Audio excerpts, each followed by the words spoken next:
Now, I'm the last person in the world who you call an expert on love, considering that most of my relationships seem to end up inside several different trash bags. But I think I might actually understand this a little more than George Lucas.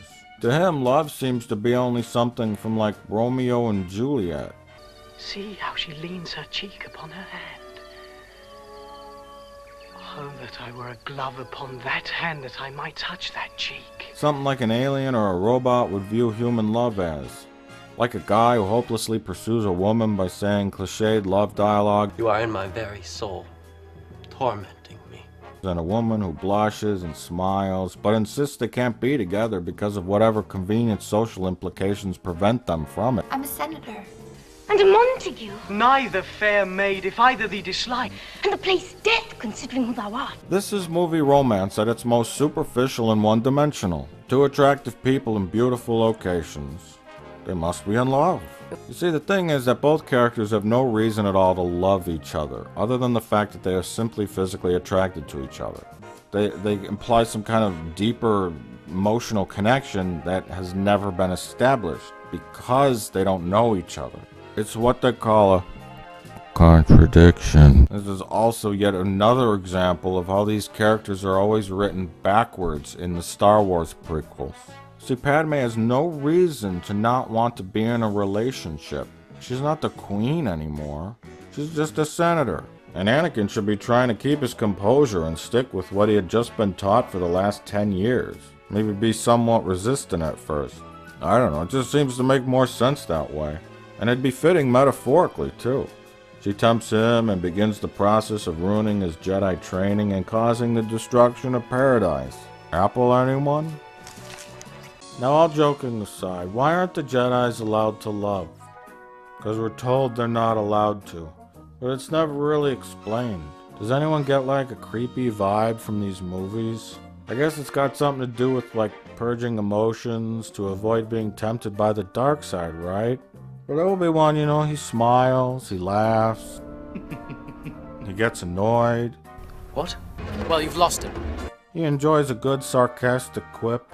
Oh, this is going to be easy. Sometimes he gets really, really pissed off. You will be expelled from the Jedi Order! So love leads to the dark side, but getting pissed doesn't? Come to your senses! I mean, the Jedis aren't supposed to be Vulcans, right? Even Vulcans took wives and had sex. So really, the only thing that made Obi-Wan different from like a normal person was that he didn't express any interest in chicks. I was beginning to wonder if you'd got my message. Lack of sex can drive men crazy, you know. So when they find out that you got a high midichlorian count in your bloodstream, I guess your parents give you to the Jedi as a baby to be trained in this creepy cult-like environment, and you lose all your free will.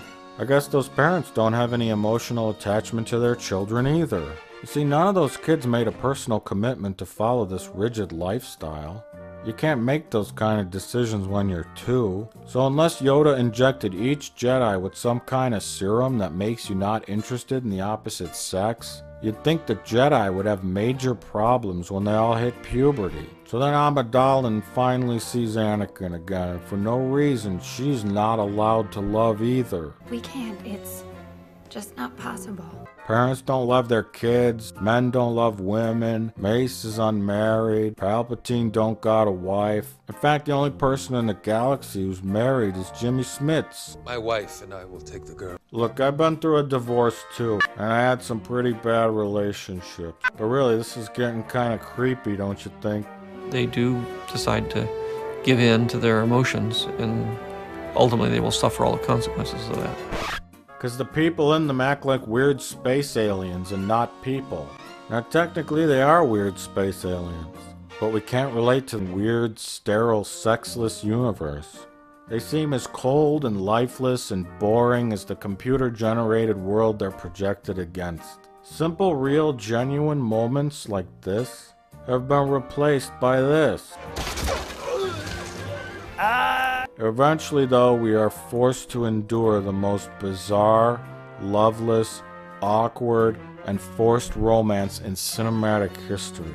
Therefore thou mayst think my behaviour light. But trust me, gentlemen, I'll prove more true than those that have more cunning to be strange. I'm a senator. Arf.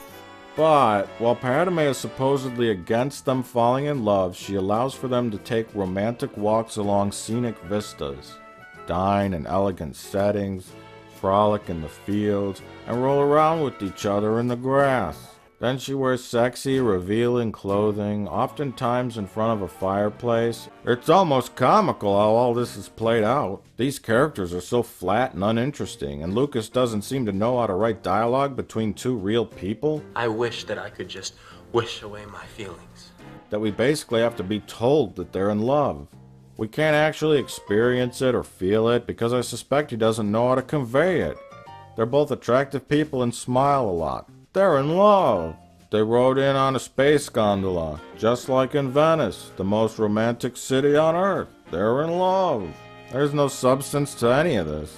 And in the end, this simple moment between two characters had 1,000,000 times more depth and realism than even the biggest fake waterfalls your computer could make. Now you say, maybe they are in love, and maybe I just don't see it because I'm a psychopath who butchers women. Well, yeah. To that I say, let's turn towards further analysis to find our conclusion. For most men, and especially Anakin, a 19-year-old male with raging hormones, the list of what he's looking for in a relationship is rather short. Number 1, is she hot? Number 2, seriously bro, how hot is she? And that's it. Now what women are looking for is a little more complex. Their list is as follows. Does he have a good job? Where does he live and what kind of car does he drive? He needs to be confident without being too arrogant. He needs to be funny, but not like goofy funny. He needs to be tall, but not too tall or like weird tall. He should be spontaneous, but only when I'm expecting it. Handsome is a plus, and handsome with good hair is better. No baldies, LOL. He needs to know the exact time to say all the right things. He needs to know the right time not to say anything. He really needs to know how to treat me like the woman I am. He needs to be family-oriented and good with kids, but not too good with kids, like in a creepy clown way. He needs to be intelligent, or at the very least, money smart, so we can know how to invest for retirement, the kids' college fund, and our funeral expenses. He can have his friends and do things with them, but only when it's convenient for me. He needs to care about me, but not be too controlling. You know, sometimes I just want to go out and have fun with the girls, and he needs to be okay with that, and not get all like, stop. Hey, where Thank are you that'll going? Be all. Then the list goes on to 167, but I'll stop there, you get the point. Now when first courting a woman, she'll be interested in 2 things. That you don't look like Danny DeVito, and that you say and do all the right things.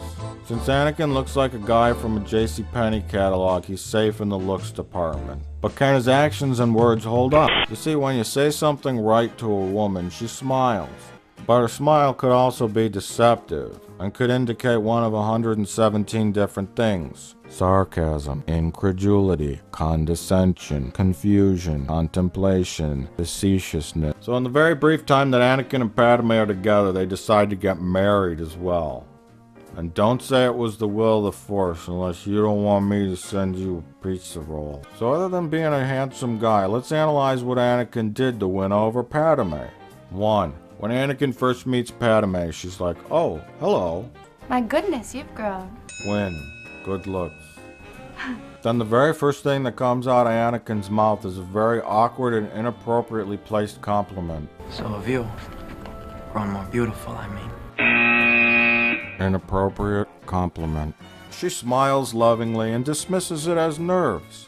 Women don't mind an initial nervousness from a guy. It's complimentary and cute to them. But it gets old real fast. Assertiveness needs to take over quickly. But too much assertiveness and arguing with your boss to impress her comes off as a pathetic and desperate attempt for attention. Inappropriate assertiveness. Next. Women like when you ask them questions about things. They like to talk about themselves a lot and don't really care what you have to say. For example, in this next scene, Padme mentions how she's worked for a year on legislation to oppose the Military Creation Act, or something. I haven't worked for a year to defeat the Military Creation Act. You can say, well, that sounds interesting. Tell me about this piece of legislation. Then she'll start running her mouth. Occasionally you should nod, and always be prepared with some follow-up questions. Instead, Anakin misses this very obvious lead and immediately starts talking about himself and his Jedi stuff. I am truly thankful to be his apprentice. Talking too much about yourself and your job. She doesn't care. Then it gets worse, complaining about his job and his boss, almost to where it seems like he's gonna start crying. He's overly critical. He never listens. He doesn't understand. Keep in mind that this is not only fair. like their second scene together. I can only imagine what she's thinking. I really can't see myself with him. Imagine how he'll act when I want him to go see Wicked with me. And then, creepy sex looks. And if a woman ever says you're making me uncomfortable, It makes me feel uncomfortable. it's usually not a good sign. So they're off on their romantic Italian vacation. It's a girl who's under threat of assassination and a guy whose training was prophesized to bring grave danger.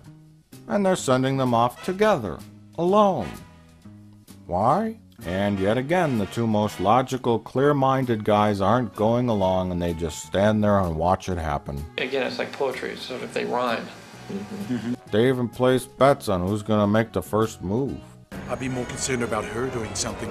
Yeah, this guy knows what's up. So when they're on the transport ship, Padme does a little feel. Are you allowed to love? Thought that was forbidden for a Jedi. Anakin responds with an earnest yet clumsy response about a loophole in the Jedi doctrine about love. This kind of pleases her, so we'll give him a point. Finally, they arrive at the most romantic city in the universe, and Anakin scores a few points early on, carrying her luggage.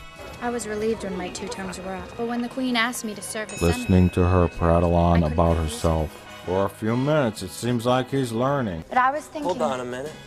Excuse me. Interrupting. Excuse me. Losing temper. Sorry, milady. Forced apology. Then for no reason they take a ride on a Venetian gondola to a romantic location. I mean, can you squeeze any more romantic cliches into this movie? Oh wait, you can.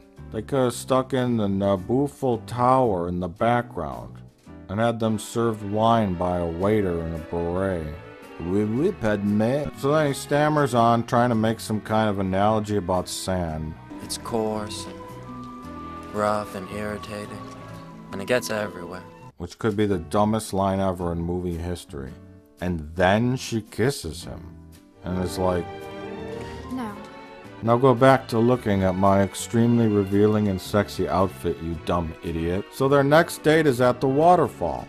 Anakin tries to discuss politics and admits he supports a fascist dictatorship. Then he rides on a giant pig, and then they roll around. Later that night, in a romantic fireside setting, Padme is changed into a sexy S&M outfit and teases this guy even more. Then he starts crying. The closer I get to you, the worse it gets. Then he starts begging for sex. I will do anything that you ask. But she still tells him no because she's a senator? I'm a senator. Next, Anakin murders women and children, brings a corpse home, and goes on a psychotic, megalomaniacal rant. I killed them. I killed them all. They're dead. Why'd she have to die?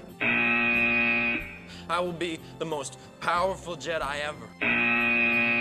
I will even learn to stop people from dying. He's jealous. I killed them. They're dead. And the children, too. And I slaughtered them like animals. To be angry is to be human. And then, even though Anakin's strikes far outweigh his successes, she still marries the guy after knowing him for only like 3 days. You know what? I take it all back. I take back every piece of criticism I ever said about the guy. George Lucas, I present you with the Totally and Completely Understands Women trophy. You've earned it, my friend. You've earned it.